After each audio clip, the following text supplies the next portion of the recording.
একদম পানি ঝরিয়ে নিয়েছি আর হচ্ছে চিকেনগুলোকে হাতের সাহায্যে সবকিছুকে মাখিয়ে নিচ্ছি।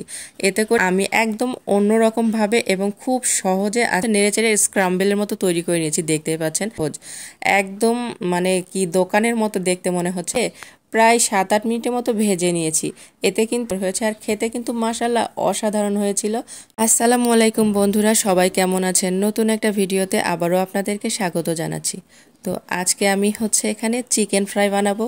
তো সেই জন্য আমি এখানে হচ্ছে চিকেন নিয়ে নিয়েছি। এখানে মানে 1 কেজি হবে না, একটু কম হবে, যাই হোক। তো আমি সবগুলাকে খুব সুন্দর করে ধুয়ে একদম পানি ঝরিয়ে নিয়েছি আর হচ্ছে চিকেনগুলোকে একটু কেটে কেটে নিয়েছি যেন মশলাগুলো খুব ভালোভাবে এর ভিতরে প্রবেশ করতে পারে। তো যাই হোক, এখানে আমি প্রথমে আদা রসুন বাটা দিয়ে দিয়েছি, তারপরে হচ্ছে ধনিয়া জিরার গুঁড়া, লাল মরিচের গুঁড়া, এরপরে গরম মশলার গুঁড়া, স্বাদ মতো লবণ, তারপরে সয়া সস দিয়েছি আর সরিষার তেল দিয়েছি। দিয়ে এর মধ্যে একটু লেবুর রস দিয়ে সুন্দর করে হাতের সাহায্যে সব কিছুকে মাখিয়ে নিচ্ছি। এতে করে খুব ভালোভাবে ম্যারিনেট হবে। এটাকে আমি এখন হচ্ছে 6-7 ঘন্টার জন্য ম্যারিনেট করতে রেখে দিব। এরপরে আমি হচ্ছে নেক্সট প্রিপারেশনে চলে যাচ্ছি। তো আমি একদম অন্যরকমভাবে এবং খুব সহজে আজকে আমি চিকেন ফ্রাই তৈরি করব। তো এই জন্য আমি এখানে জাস্ট ময়দা নিয়েছি, 1 কাপের একটু বেশি হবে। নিয়ে ময়দাতে শুধুমাত্র লবণ, মরিচের গুঁড়া আর হচ্ছে অল্প একটু গরম মশলার গুঁড়া দিয়েছি। দিয়ে আমি হচ্ছে একটুখানি পানি দিয়েছি অল্প করে, দিয়ে এরকম সুন্দর করে হচ্ছে নেড়েচেড়ে স্ক্রাম্বলের মতো তৈরি করে নিয়েছি। দেখতেই পাচ্ছেন এইরকমভাবে তৈরি করে নিয়ে আমি এটাকে হচ্ছে আলাদা করে রেখে দিব। দিয়ে এরপরে যে বাকি অংশটা থাকবে গুঁড়া গুঁড়া, সেইটাকে আমি হচ্ছে একদম লিকুইড করে হচ্ছে মেখে নিব। দেখতেই পাচ্ছেন। তো আমি প্রথমে চিকেনটাকে নিয়ে হচ্ছে এর মধ্যে দিয়ে সুন্দর করে কোট করে নিলাম। নিয়ে বাড়তি যে হচ্ছে লিকুইড আছে সেটা একটু ঝেড়ে ফেলে দিলাম।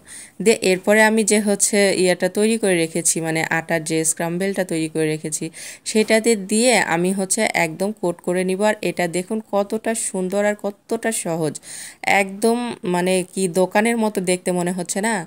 তো আমার চিকেনগুলা কিন্তু কোট করা হয়ে গিয়েছে। আমি আগে থেকে এখানে হচ্ছে কড়াইয়ে তেল গরম করতে দিয়েছি।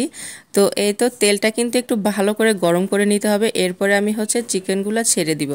তো যেহেতু রমজান মাস আর আমার হাজব্যান্ডও চিকেন খায় না আর আমার ছোট বাচ্চাটাও চিকেন খেতে চায় না, তো এই জন্য শুধু আমি আর আমার মেয়ে খাবো। এই জন্য আমি শুধু 2টা লেগ পিসই হচ্ছে আজকে ফ্রাই করব। বাকিটা আমি হচ্ছে একটা এয়ারটাইট কৌটাতে ভরে ডিপ ফ্রিজে রেখে দিব। এতে করে আমি হচ্ছে 2-1 দিন পরে আবার ভেজে নিব।